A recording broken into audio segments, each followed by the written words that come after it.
கர்த்தருடைய பரிசுத்த நாமத்திற்கு மகிமை உண்டாவதாக.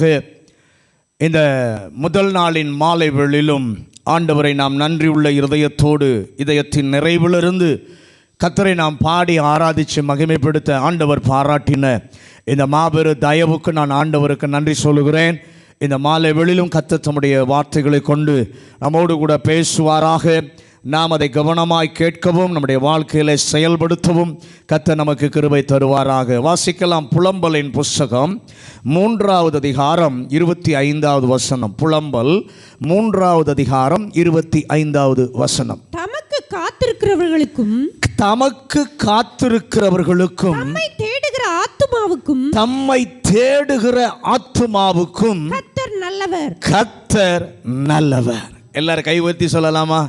கர்த்தர் நல்லவர். யாருக்கு ஆண்டவர் நல்லவராய் இருக்கிறார் என்று சொன்னால், இந்த பகுதியிலே சொல்லுகிறது, இந்த வசனம் சொல்லுகிறது, தமக்கு காத்திருக்கிறவர்களுக்கும் தம்மை தேடுகிற ஆத்துமாவுக்கும். ரெண்டு காரியத்தை ஆண்டவர் இங்கே சொல்லுகிறார். ரெண்டு கூட்டத்தை என்று கூட சொல்லலாம். ஒன்று, கர்த்தரை, அதாவது தமக்கு காத்திருக்கிற ஒரு கூட்டம். ரெண்டாவது, தம்மை தேடுகிற ஒரு ஆத்துமா. கூட்டத்துக்கும் கர்த்தர் நல்லவராய் இருப்பார், தேடுகிற ஆத்துமாவுக்கும் கர்த்தர் இந்த மாதத்தில் நல்லவராய் இருப்பார். சொல்லுங்க. கூட்டமாக இருக்கிறவங்களுக்கும் குடும்பமாக இருக்கிறவங்களுக்கும் கர்த்தர் நல்லவர். தனியாக தேவனை தேடுகிற தனி நபருக்கும் கர்த்தர் இந்த மாதத்தில் நல்லவராக இருப்பார். அல்லேலூயா. ஆண்டவர் நல்லவர் என்பதில் எந்த சந்தேகமும் இல்லை. அப்படி சொல்றவங்களாம் கையை உயர்த்தி, நீர் நல்லவர் என்பதில் எனக்கு எந்தவித சந்தேகமும் இல்லை. அவர் நல்லவர் என்பதை ஆண்டவர் அவரை தேடுகிற காத்திருக்கிற ஒரு கூட்டத்திற்கும் நல்லவர் என்பதை இந்த மாதத்தில் நிரூபிப்பார். தம்மை தேடுகிற தனி மனிதனுக்கும் கர்த்தர் நல்லவர் என்பதை நிச்சயமாய் ஆண்டவர் நிரூபிப்பார். ஆண்டவர் நல்லவர் என்பதை தம்முடைய ஜனத்திற்கு புரிய வைப்பதற்காக 3 முக்கியமான வேலைகளை கர்த்தர் செய்கிறார். அதில் 2 வேலைகளை குறித்து நான் காலை ஆராதனையில் நான் பகிர்ந்து கொண்டேன். முதலாவது, ஆண்டவர் கர்த்தர் நல்லவர் என்பதை தம்முடைய ஜனத்திற்கு நிரூபிப்பதற்காக ஆண்டவர் செய்கிற முதல் காரியம், புதிய காரியத்தை கர்த்தர் செய்வார். அல்லேலூயா. இன்னும் சொல்ல போனால் புதிதானதை கர்த்தர் செய்வார். நான் காலையில் சொன்னேன், காலை தோறும், அந்த வசனம் 23ஆம் வசனம் சொல்லுது, காலை தோறும் புதியவைகள் உமது உண்மை பெரிதாயிருக்கிறது. கர்த்தர் நல்லவர் என்று சொல்லும்போது அவர் வெளிப்படுத்துகிற முதலாவது செயல் என்னன்னா, அவர் காலை தோறும் புதிதாக கர்த்தர் செய்கிறார். அல்லேலூயா. நான் காலையில் சொன்னேன், நேற்று இருந்த கிருபை அல்ல, போன வாரம் இருந்த கிருபை அல்ல, இன்னைக்கு என்ன பிரச்சனையை நீங்கள் சந்திக்க போகிறீங்க, இன்னைக்கு எந்த சூழ்நிலையை நீங்கள் சந்திக்க போகிறீங்க, அதற்கேற்ற ஃப்ரெஷ்ஷான கிருபையை தினந்தோறும் கர்த்தர் தம்மை தேடுகிறவர்களுக்கு கொடுக்கிறார். அல்லேலூயா. இந்த மாதத்தில் நீங்கள் புதிய காரியத்தை ஆண்டவர் செய்யணும்னா, நான் காலையில் சொன்னேன், 2 காரியம் செய்வார். ஒன்று, புதிதான ஒன்றை தருவார், அல்லது புதிதாக தேவன் ஒன்றை செய்வார். சொல்லுங்க. புதிதாக ஒன்றை தருவார் அல்லது புதிதாக ஒன்றை செய்வார். விசுவாசிக்கிறவங்க மொத்தம் கரம் உயர்த்தி, ஆண்டவர் இந்த 3வது மாதத்தில் எனக்கு நீர் அதை செய்வீராக, அதை நீர் செய்வீராக, அதை அனுபவிக்க கர்த்தர் கிருபை தருவாராக. இந்த புதிது என்று சொல்லுகிற அந்த சொல்லில 3 கருத்துகள் இருக்கு. அந்த 3 கருத்துக்களை குறித்து நான் காலை ஆராதனையிலே பகிர்ந்து கொண்டேன். எல்லாவற்றையும் சொல்ல நேரம் இல்லை. 2வது, ஆண்டவர் நல்லவர் என்பதை நிரூபிப்பதற்கு ஆண்டவர் செய்கிற காரியம், 2வது செய்கிற காரியம், பெரிதானதை கர்த்தர் செய்வார். முதலாவது, நல்லவர் என்பதை நிரூபிக்க புதிதானதை தந்து மூலத்தனத்தை கர்த்தர் கொடுக்கிறார். அந்த மூலத்தனத்தை வைத்து இப்போ 2வது, ஆண்டவரே அதை பயன்படுத்தி செயல்பட விரும்புகிறார். எந்த மூலத்தனத்தை, புதிதான ஒன்றை கர்த்தர் கொடுத்தாரோ அதை வைத்தே, அந்த மூலத்தனத்தை வைத்தே கர்த்தர் பெரிதான ஒன்றை செய்வார். எல்லாரும் சொல்லுங்க, பெரிய காரியம் செய்வார். அல்லேலூயா. இந்த பெரிய காரியம் என்று சொல்லும் பொழுது 3 காரணங்களுக்காக ஆண்டவர் நல்லவர் என்பதை நிரூபிப்பதற்காக தன்னுடைய பிள்ளைகளுடைய வாழ்க்கையில 3 பெரிதான காரியங்களை ஆண்டவர் செய்கிறார். அதை எல்லாம் அனுபவிக்க இந்த மாதத்தில் கர்த்தர் நமக்கு கிருபை தருவாராக.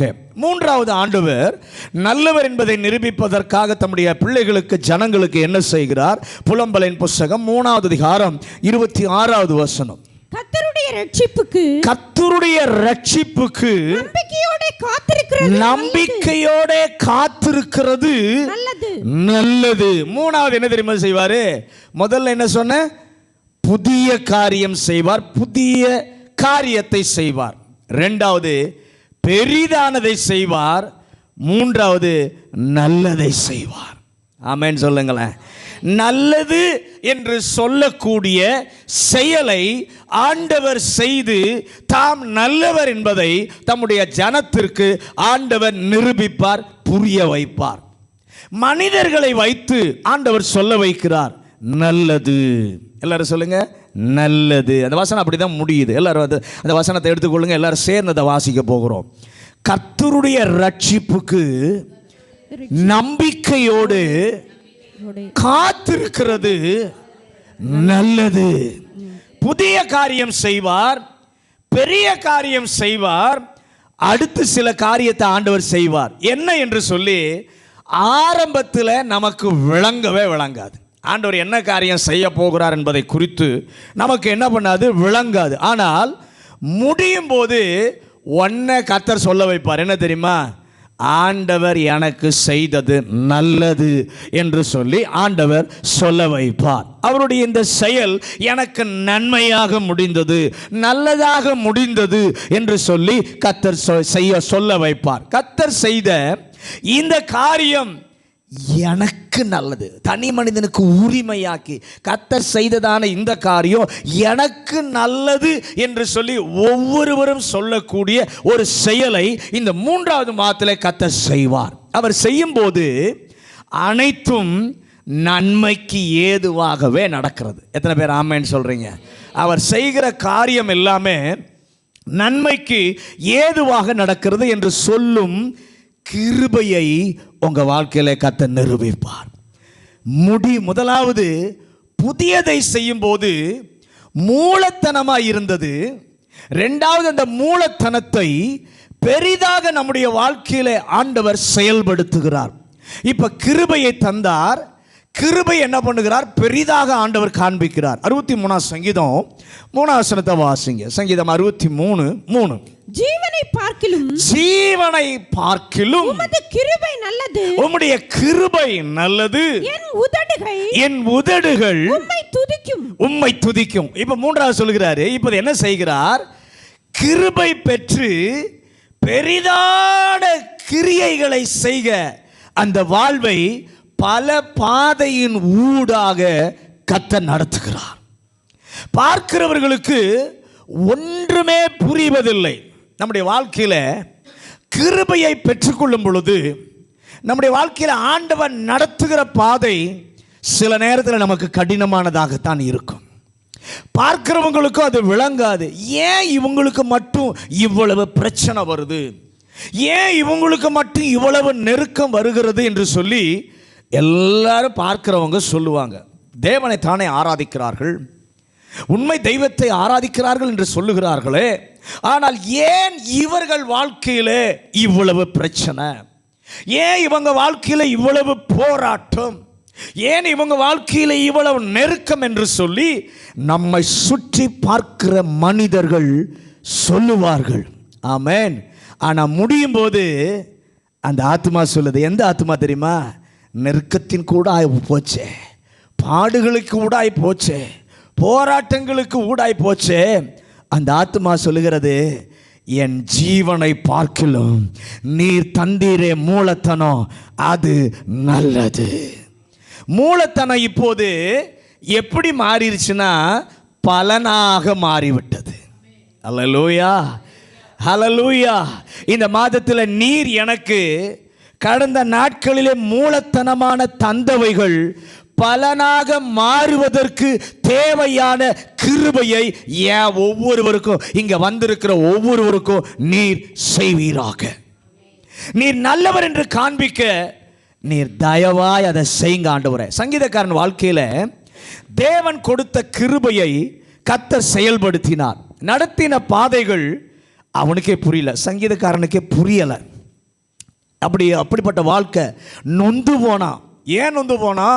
அவனை பிறர் பேசினதான வார்த்தைகள், பிறர் சொன்னதான காரியம், முதுகிற்கு பின்னால் செய்தது சொன்னது, அந்த காரியமெல்லாம் அவன் உற்சாகத்தை முற்றிலுமாய் குலைத்து அவனை செயல்பட விடாமல் அவனை நிறுத்தினது. நம்முடைய வாழ்க்கையிலும் பார்க்கும் பொழுது தாவீதை போல நமக்கு முன்னால் பேசுனதையும் கேட்டோம், முதுகுக்கு பின்னாடி பேசுகிறதையும் செய்கிற செயலையும் பார்த்த பொழுது நம்ம செயல்பட முடியாமல் நம்மை தடுத்து நிறுத்துகிறது. ஆனால் தாவீதுடைய வாழ்க்கையில் பார்க்கும் பொழுது ஒரு நாள் வந்தது. அன்றைக்கு சொல்லுகிறார், சிங்க குட்டிகள் கூட பட்டினியாக இருக்கலாம், கர்த்தரை தேடுகிறவர்களுக்கோ ஒரு நன்மையும் குறைப்படாது. 34 சங்கீதம் 10வது வசனத்தை வாசிங்க. சிங்க குட்டிகள் தாழ்ச்சி அடைந்து பட்டினியாய் இருக்கும், கர்த்தரை தேடுகிறவர்களுக்கோ குறைபடாது. சொல்ற சங்கீதக்காரன் என்ன தெரியுமா? என் வாழ்க்கையில எல்லாம் இருந்துச்சு உண்மை, ஆனா நன்மையாக முடிந்தது. 85 சங்கீதம் 12வது வசனத்தை வாசிங்க. சங்கீதம் 85:12. கர்த்தர் நன்மையானதை தருவார், கர்த்தர் நன்மையானதை தருவார், நம்முடைய தேசமும் தன் பலனை கொடுக்கும். முடிவிலே சொல்றாரு, என் தேவன் நன்மையானதையே தருவார். அப்போது இதுவரை பலன் தராத என்னுடைய தேசம் தன்னுடைய பலனை என்ன பண்ணும்? கொடுக்கும். ஆண்டவரே, சில நேரத்தில் செய்வீர். அந்த பாதையில் நாங்கள் போகும்போது அந்த பாதை எங்களுக்கே புரியலை, அந்த பாதை எங்களுக்கு விளங்கலை. ஆனால் முடியும் போது நாங்களும் சொல்லுவோம், எங்களோடு இருக்கிற எல்லாரும் சொல்லுவார்கள், இதை விட நல்லது இவர்களுக்கு நடந்திருக்க முடியாது. அல்லேலூயா என்று நீங்களும் சொல்ல போகிறீங்க. உங்கள் கூட இருந்து பார்த்துக்கிட்டு இருக்காங்க பாருங்க, அவங்களும் சொல்ல போகிறாங்க. ஹல்லேலூயா, ஹல்லேலூயா. கர்த்தர் நன்மையாக முடிய செய்கிறவர். ஓடி வருகிறான் மோசேயின் இடத்துல யோசுவா. ஓடி வந்து சொல்கிறான், 2 பேர் கீழ்ப்படியலை, கூடாரத்தில் இருக்கிறாங்க, தீர்க்க தரிசனம் சொல்கிறாங்க, அவர்களை தடை செய்ய விடும் என்று சொல்லி மோசேயின் இடத்துல சொல்கிறான். இப்படியே கர்த்தர் தம்முடைய மோசே அப்போ சொல்கிறார், இப்படியே கர்த்தர் தம்முடைய ஆவியை எல்லார் மேலே ஊற்றினால் நலமாய் இருக்குமே. என்னாகமம் 11வது அதிகாரம் 29வது வசனம். என்னாகமம் 11வது அதிகாரம் 29வது வசனம். அதற்கு மோசே, நீ எனக்காக வைராக்கியம் காண்பிக்கிறாயோ, நீ எனக்காக வைராக்கியம் காண்பிக்கிறாயோ, கர்த்தருடைய ஜனங்கள் எல்லாரும் தீர்க்க தரிசனம் சொல்லத்தக்கதாக கர்த்தர் தம்முடைய ஆவியை அவர்கள் மேல் இறங்க பண்ணினால் நலமாயிருக்குமே. அபிஷேகத்தை ஏன் கொடுத்தாரு தெரியல. சிலருக்கு கைத்தட்ட தான் அபிஷேகத்தை கொடுத்திருக்கிறாரு, சிலருக்கு சேரை அசைச்சு உடைச்சிட்டு போக தான் அபிஷேகத்தை என்ன பண்ணியிருக்கிறார், கொடுத்திருக்கிறார் போல. ஆனால் எங்கள் மேலே வந்த ஆவியானவர் என்ன செய்ய எங்களுக்கு தரப்பட்டிருக்கிறாரோ அதை எங்களுக்கு புரிய வைப்பீராக.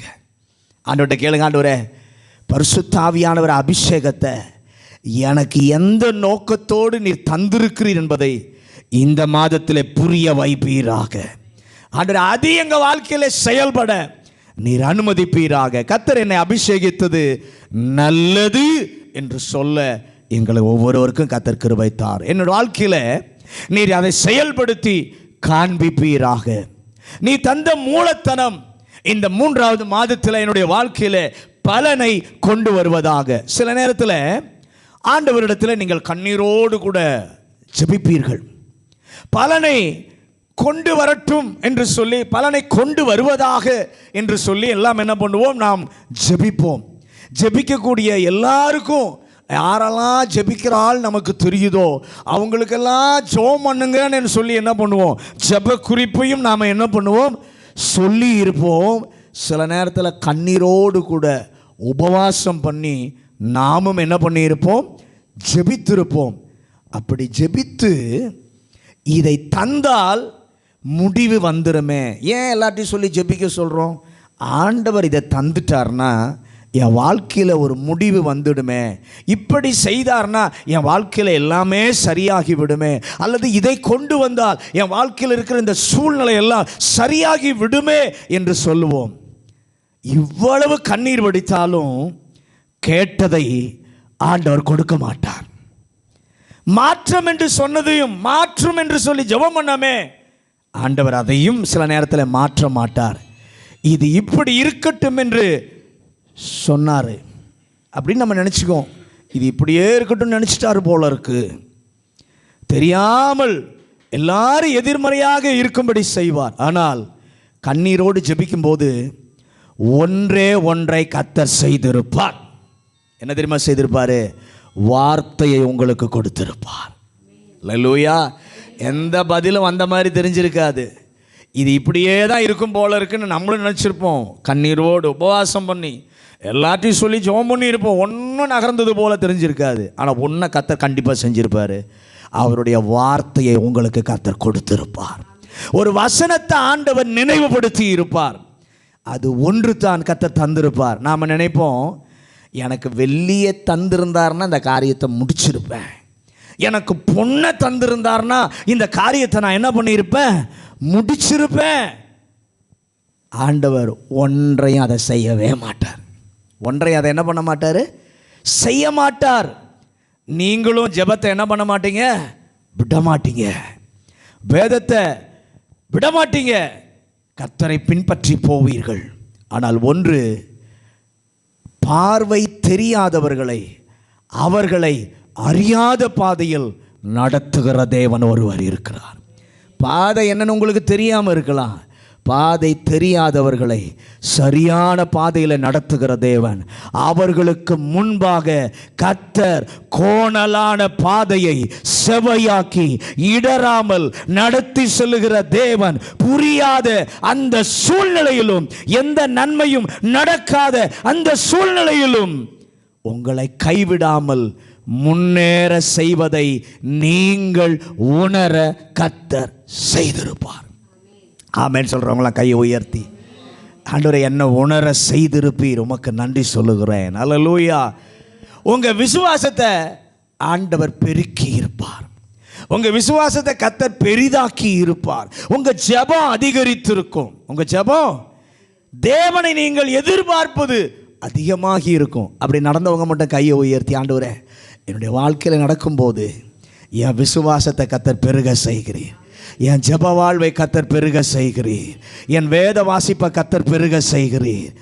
உமக்குள்ளே வளருவதற்கு இது நல்லது என்று சொல்லுவதற்கு அந்த பாதையினோடாக கர்த்தர் செய்திருப்பார். அல்லேலூயா.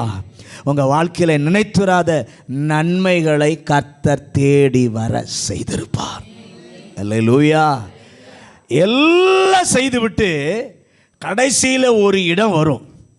அப்போது நீங்கள் சொல்லுவீங்க, தாவீதை போல என்ன சொல்லுவீங்க, அநேகம் ஆயிரம் பொன் வெள்ளியை பார்க்கிலும் நீர் விளம்பின உம்முடைய வார்த்தையே எனக்கு நலம். 119 சங்கீதம் 72வது வசனம். சங்கீதம் 119. ஆயிரம் பொன் வெள்ளியை பார்க்கிலும், அநேகம் ஆயிரம் பொன் வெள்ளியை பார்க்கிலும் நீர் விளங்கின வேதமே எனக்கு நலம். அப்போது நிரூபித்திருப்பார், மகனே மகளே, நான் பேசின வார்த்தை வீணாகவில்லை.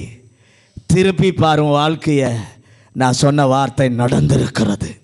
நான் உனக்கு கொடுத்த வார்த்தை என்ன பண்ணி இருக்கிறது, நடந்திருக்கிறது, நிறைவேறி இருக்கிறது. நடந்த விதம் உனக்கு புரியவில்லை. நான் கொடுத்த வார்த்தை நடந்த விதம் உனக்கு புரியவில்லை. உனக்கு மட்டும் இல்லைப்பா, யாருக்குமே புரியலை, யாருக்குமே புரியலை. ஆனால் நடத்தின எனக்கு நன்றாக தெரியும். இப்படித்தான் நன்மையாக உனக்கு முடியும் என்று சொல்லி எனக்கு தெரியும். அல்லேலூயா. கர்த்தாவே, இந்த மாதத்தில் அப்படி என்னை சொல்ல வைப்பீராக. நீர் எனக்கு தந்த அந்த வார்த்தையின்படியே தேவன் எனக்கு எல்லாவற்றையும் நன்மையாக முடிய செய்தார். அது நல்லதா இருந்தது. உபத்திரவப்படுவது யாருக்கு இஷ்டம்? வேதனைப்படுவது யார் விரும்புவாங்க? கண்ணீரான சூழ்நிலை ஒருவருக்கும் பிடிக்காது. ஆனால் இந்த பாதையை கடந்து வந்த பின்பு சொல்கிறான், நான் உபத்திரவப்பட்டது நல்லது, அதனால் உம் பிரமாணங்களை நான் கற்றுக்கொண்டேன். என்னப்பா நல்லது? அதனால் உன்னையும் அசைக்கப்பட முடியாத ஆசீர்வாதத்திற்கு கற்றுக்கொண்டு வந்திருக்கிறார். அல்லேலூயா. உன்னை பார்த்து கொண்டிருந்தார்களே, அவர்களும் அந்த ஆசீர்வாதத்தை பெற்றுக்கொள்வதற்கு தகுதி உள்ளவர்களாக நீ எதையும் செய்யாமலே உன்னை பார்த்த செயலே அவர்களை தகுதிப்படுத்தி இருக்கிறது. அல்லேலூயா. ஆண்டவரே, புதியதை செய்வீராக, பெரியதை செய்வீராக, நல்லதை செய்வீராக. ஆண்டவர் முதலாவது இல்லாததை செய்தார். வானம் பூமி என்று இல்லாததை புதிதாக செய்தார். செய்த தேவன் அடுத்து என்ன செய்தார்? எல்லாவற்றை விட தமது சாயலை பெற்றதான மனிதனை உண்டாக்கினார். அல்லேலூயா. புதிதானதை செய்தார், பெரிதானதை கர்த்தர் செய்தார். அந்த அதிகாரம் கடைசி வசனம் வரும்போது நீங்க ஆதியாகமம் 1வது அதிகாரம் 31வது வசனத்தை வாசிங்களேன். அப்பொழுது தேவன் தாம் உண்டாக்கின எல்லாவற்றையும் பார்த்தார். அது மிகவும் நன்றாயிருந்தது. சாயங்காலமும் விடியற்காலமாகி, நல்ல கவனிங்க, வசனத்துல சொல்றாரு, நல்லது, மிகவும் நல்லதா இருந்தது என்று ஆண்டவர் கண்டார். ஆபிரகாம் அவரை அறியாதவன். தேவன் ஆபிரகாமை தெரிந்து கொண்ட போது வார்த்தையை அவனுக்கு கொடுக்கிறார். ஆபிரகாமை தெரிந்த போது என்ன பண்றாரு? வார்த்தையை கொடுக்கிறார். உன்னை ஆசீர்வதிப்பேன், உன்னை ஆசீர்வதிக்கிறவர்களை ஆசீர்வதிப்பேன், உன்னை சபிக்கிறவர்களை சபிப்பேன், உனக்குள் பூமியில் உள்ள வம்சங்கள் எல்லாம் ஆசீர்வதிக்கப்படும். வார்த்தையை மட்டும் கர்த்தர் கொடுத்தார். கொஞ்ச நாள் ஆனது, கர்த்தர் அங்கிருந்த எல்லா ராஜாக்களை விட ஆபிரகாமை கர்த்தர் பெரியவனாக்கினார். அல்லேலூயா. நாட்கள் போனது, ஆபிரகாமும் மறைந்து விட்டான். ஆனால் இன்றைக்கு வரைக்கும் இஸ்ரவேல் சமூகம், ஆவிக்குரிய சபையும் சொல்லுகிறது, ஆபிரகாம் என்ற மனிதன் வாழ்க்கையில் உண்மையில் நல்லது. ஏன்? அவன் சந்ததியில் இயேசு வர வாய்ப்பிருந்தது. இயேசு வந்ததினாலே நமக்கும் நன்மை உண்டானது. புதியதை தருவார், பெரிதாக்கி காண்பிப்பார், நல்லதாகவே முடிய செய்வார். ஆடு மேய்த்து கொண்டிருக்கிறான் மோசே. மோசே கர்த்தர் அழைக்கிறார். ஒரு புதிய வேலையை அவனுக்கு கொடுத்தார். என்ன வேலை? என் ஜனத்தை அழைத்து கொள்ள வாப்பா. என் ஜனத்தை, என் கண்ணீரை, என் ஜனத்தினுடைய கண்ணீரை நான் பார்த்தேன், அந்த ஜனத்தை அழைத்து கொள்ள வாப்பா என்று சொல்லி புதிதான ஒன்றை கர்த்தர் மோசேக்கு கொடுத்தார். அல்லேலூயா. கொஞ்ச நாட்கள் ஆனது. யாத்ராகமத்தின் புஸ்தகம் 11வது அதிகாரம் 3வது வசனம். யாத்ராகமம் 11வது அதிகாரம் 3வது வசனம். அப்படியே கர்த்தர் ஜனங்களுக்கு எகிப்தியரின் கண்களில் தயவு கிடைக்கும்படி செய்தார். எகிப்தியரின் கண்களில் தயவு கிடைக்கும்படி செய்தார். மோசே என்பவன் எகிப்து தேசத்தில் பார்வோனுடைய ஊழியக்காரரின் பார்வைக்கும் ஜனங்களின் பார்வைக்கும் மிகவும்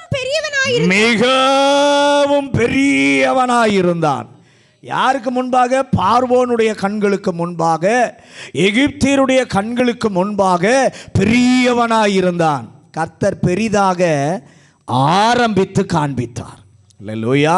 இன்னும் கொஞ்ச நாட்கள் ஆனது. எல்லா இஸ்ரவேலரையும் சொல்ல வைத்தார், மோசேயை தந்ததற்காக நன்றி. நம் ஆண்டவருடைய சத்தத்தை கேட்க முடியவில்லை, நமக்காக கேட்டு நல்ல ஒரு செய்தியை கொண்டு வந்த ஒரு மோசே இருந்ததற்காக நாங்கள் ஆண்டவருக்கு நன்றி சொல்லுகிறோம். கர்த்தர் நல்லவராக ஆக்கினார். ஆண்டவரே, நான் சிறியவனாக இருக்கிறேன். சாலமோன் கேட்குறான், நான் சின்னவப்பா, எனக்கு ஞானத்தை தாரும். புதிதாக கொடுத்தார். கொஞ்ச நாட்கள் ஆனது. இன்னும் ஆண்டவர் புதிதாக சாலமோனுக்கு கொடுக்கிறார். சாலமோன் கர்த்தரோடு கூட நன்றாக இசைந்து கிரியை செய்தபோது உலகத்தில் இருக்கிற பல ராஜாக்கள் அவனுடைய ஞானத்தை கேட்டு அவனை பார்க்க சாலமோனை கர்த்தர் பெரியவனாக்கினார். அதோடு நிறுத்தல, அந்த சாலமோனை வைத்து நீதிமொழிகள், பிரசங்கி, உன்னத பாட்டு என்ற வேத புத்தகங்களை எழுத வைத்தது கர்த்தருடைய கிருபை. அல்லேலூயா. வெறும் ஆலயத்தை கட்ட மட்டும் சாலமோனை பயன்படுத்தவில்லை, ஆலயம் கட்ட மட்டும் ஞானத்தை கர்த்தர் கொடுக்கவில்லை, வேத எழுத்துக்களை எழுதவும் கர்த்தர் சாலமோனை பயன்படுத்தினது நல்லது என்று கர்த்தர் சொல்ல வைத்தார். ஆண்டவரே, இன்றைக்கு இந்த மாதத்தில் புதியதை எங்கள் வாழ்க்கையில் செய்யும். வரும் நாட்களிலே அதை பெரிதாக்கி கர்த்தர் காண்பியும். அது நல்லது என்று சொல்லி நானும் என்னை சுற்றி இருக்கிற எல்லாரும் சாட்சி கொடுக்க அந்த பாதையில் என்னை நடத்துவீராக. இந்த 3 காரியத்தையும் கர்த்தர் நல்லவர் என்பதை காண்பிப்பதற்கு நம்முடைய வாழ்க்கையில் செய்யணும்னா நாம் செய்ய வேண்டிய 2 காரியம். ஆதியாகமம் 3வது அதிகாரம் 6வது வசனம். ஆதியாகமம் 3வது அதிகாரம் 6வது வசனம். அப்பொழுது ஸ்திரீயானவள் அந்த விருட்சம் புசிப்புக்கு நல்லதும் பார்வைக்கு இன்பமும் புத்தியை தெளிவிக்கிறதற்கும் இச்சிக்கப்படத்தக்க விருட்சமாய் இருக்கிறது என்று கண்டு அதன் கனியை பறித்து புசித்து தன் புருஷனுக்கும் கொடுத்தால் அவனும் புசித்தான். நல்ல கவனிங்க, ஆண்டவர் புதிதாக தந்தார். இந்த இடத்துல ஆதாம் ஏவாளுக்கு ஆண்டவர் ஒன்றை சொல்லுகிறார். இதை புசித்தால் நல்லது அல்ல, இதை புசித்தால் நல்லது அல்ல, மற்ற எல்லாவற்றையும் புசித்தால் நல்லது என்று சொன்னார். ஆனால் ஒன்றை புசித்தால் நல்லது அல்ல என்று சொன்னார். ஒரு ஆண்டவர் சொல்லிட்டு போயிட்டாரு. ஆதாம் ஏவாளை தேடி ஒருவன் வருகிறான். ஏவாள்கிட்ட வந்து அவன் பேசுகிறான், அப்படியல்ல, இதை புசித்தால் நல்லது, தேவர்களை போல நீங்கள் என்ன பண்ணிடுவீங்க, மாறிடுவீங்க. ஆண்டவர் சொன்னார் இந்த கனியை புசித்தால் நல்லது இல்லை. ஆனால் ஒருவன் வந்து சொல்கிறான், இந்த கனியை புசித்தால் நல்லது, நீங்கள் தேவர்களை போல் ஆவீர்கள் என்று சொன்ன உடனே உள்ள இச்சை கற்பம் தரித்து விட்டது. அல்லேலூயா. உடனே அந்த கனியை ஏவாள் பார்க்கிறாள். எப்பயுமே நல்ல கவனிங்க, மனிதனை விழ பண்ணுறது சாத்திரம் பார்வையில் தான். இன்றைக்கு நிறைய பேரை விழ பண்ணிகிட்டு இருக்கிறான். பார்க்குறா, சொன்ன உடனே எப்படி இருந்துச்சான், புசிப்புக்கு நல்லது. ஆண்டவர் நமக்கு கொடுக்குற முதலாவது நிபந்தனை என்ன தெரியுமா? நீர் நல்லது என்று எதை சொல்லுகிறீரோ அதை மட்டும் நான் செய்யணும், அதுதான் எனக்கு நல்லது. அல்லேலூயா. ஆண்டவரே, நீர் நல்லது என்று சொல்லி ஒன்றை சொல்லும்போது பக்கத்தில் இருக்கிற ஆள், பக்கத்தில் இருக்கிற நபர், பக்கத்தில் இருக்கிற சொந்தக்காரன், பக்கத்தில் இருக்கிற உறவினர் வந்து எவ்வளவு எனக்கு விளக்கம் கொடுத்தாலும், ஆண்டவரே, அந்த விளக்கம் ஒருவேளை ஃபேஸ்புக்கில் இருந்து கூட வரும், அந்த விளக்கம் ஒருவேளை யூடியூப்பில் இருந்து கூட என்ன பண்ணும், வரும், வாட்ஸ்அப்பில் கூட அந்த விளக்கம் என்ன பண்ணும், வரும். ஆண்டவரே, அதில் எல்லாம் நீங்கள் பார்த்தீங்கன்னா கர்த்தர் சொன்ன ஒன்றும் இருக்காது. இன்னொருத்தன் சொல்கிறான் பாருங்க, அது இருக்கும். ஆனால் கர்த்தர் சொல்கிறார் என்ன தெரியுமா? நான் நல்லதுன்னு எது சொல்கிறேனோ அதை மட்டும் நீ செய்வாயானால் நான் உனக்கு நல்லவர் என்பதை நிரூபிப்பேன். 2வது நிபந்தனை எபிரேயர் 13வது அதிகாரம் 9வது வசனம். எபிரேயர் 13:9. பலவிதமான அந்நிய போதனைகளால் அலைப்புண்டு திரியாதிருங்கள். போஜன பதார்த்தங்களினால் அல்ல, கிருபையினாலே இருதயம் ஸ்திரப்படுகிறது நல்லது. போஜன பதார்த்தங்களில் முயற்சி செய்கிறவர்கள் பலனடையவில்லை. 2வது நிபந்தனை, கிருபையினாலே இருதயம் ஸ்திரப்படுகிறது. நல்லது எப்படி ஒரு உடலுக்கு இந்த இருதயம் தான் ரொம்ப முக்கியம். நம்ம சரீரத்திற்கு எது ரொம்ப முக்கியம்? இந்த இருதயம் தான் ரொம்ப முக்கியமாக மையமாக கர்த்தர் வைத்திருக்கிறார்.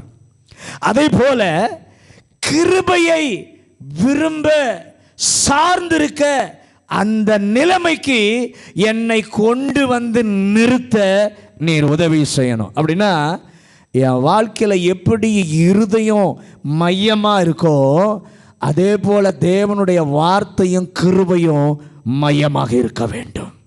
அப்படி மையமாக இருந்துச்சுன்னா இருதயம் ஸ்திரப்படும்.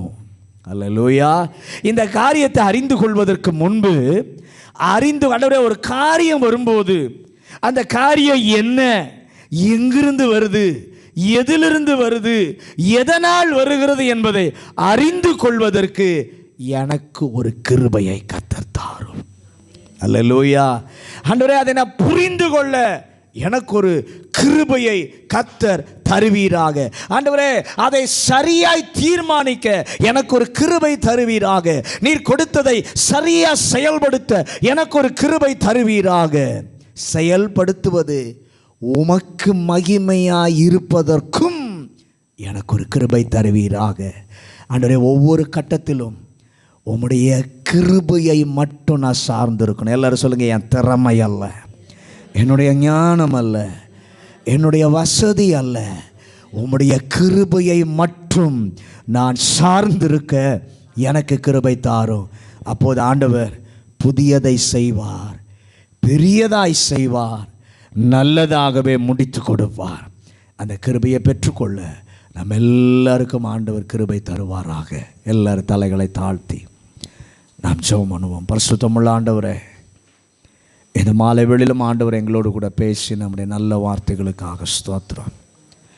உமக்கு காத்திருக்கிற கூட்டத்திற்கும் உமக்கு காத்திருக்கிற தனி மனிதனுக்கும் நீர் நல்லவர் என்பதை நிரூபிக்க விரும்புகிறேன். கூட்டத்துக்கும் நிரூபிப்பீர், தனி மனிதனுக்கும் நீ நல்லவர் என்பதை நிரூபிக்க விரும்புகிறீர். அதை எப்படி நிரூபிப்பீர் என்று சொன்னால், புதிய காரியத்தை செய்து நீ நல்லவர் என்பதை நிரூபிப்பீர், பெரிதானதை செய்து நல்லவர் என்பதை நிரூபிப்பீர். நல்லது என்று சொல்லுகிற காரியத்தை எங்கள் வாழ்க்கையில் செய்து நீ நல்லவர் என்பதை இந்த மாதத்தில் நிரூபிக்க போகிறதற்காக ஸ்தோத்திரம். இதை நீ செய்வதற்கு நீர் கொடுத்த 2 கட்டளை. ஆண்டவரே, நீர் எதை நல்லது என்று சொல்லுகிறீரோ, எது நல்லதுன்னு காண்பிக்கிறீரோ அதை மட்டும் நாங்கள் கைக்கொள்ள எங்களுக்கு உதவி செய்யும். ஆண்டவர், 2வது ஆண்டவர், இந்த ஒரு காரியம் வரும்போது ஆண்டவரே, 2வது நிபந்தனை நீ சொல்லுகிறீர், கிருபையினாலே இருதயம் ஸ்திரப்படும். ஆனால் இன்றைய நாட்களில் இருதயத்தை ஸ்திரப்படுத்தாமல் தள்ளி விடுவதற்கு எத்தனையோ காரியங்கள் வருகிறது. அந்த காரியங்கள் வரும் பொழுது அந்த காரியத்தை சரியாய் அறிந்து கொள்வதற்கு எங்களுக்கு ஒரு கிருபை தாரும். சரியாக அந்த காரியத்தினுடைய நோக்கத்தை நாங்கள் புரிந்து கொள்ள ஒரு கிருபையை தாரும். நீர் கொடுக்கிற காரியமாக இருக்கும்போது சரியாக அதை தீர்மானிக்க எங்களுக்கு ஒரு கிருபை தாரும். ஆண்டவரே, எங்கள் திறமை அல்ல, எங்கள் ஞானம் அல்ல, எங்கள் வசதி அல்ல, உங்கள் கிருபையை மட்டும் சார்ந்திருக்க கர்த்தர் உதவி செய்யும். வந்த ஒவ்வொரு பிள்ளைகளையும், வசனம் கேட்ட பிள்ளைகளை இந்த வாரம் முழுவதும், இந்த மாதம் முழுவதும் கர்த்தருடைய கிருபை சூழ்ந்து கொள்வதாக. தினந்தோறும் புதிய கிருபையை கொடுத்து கர்த்தர் நடத்துவீராக. இயேசுவின் நாமத்தில் ஜெபிக்கிறோம் நல்ல பிதாவே.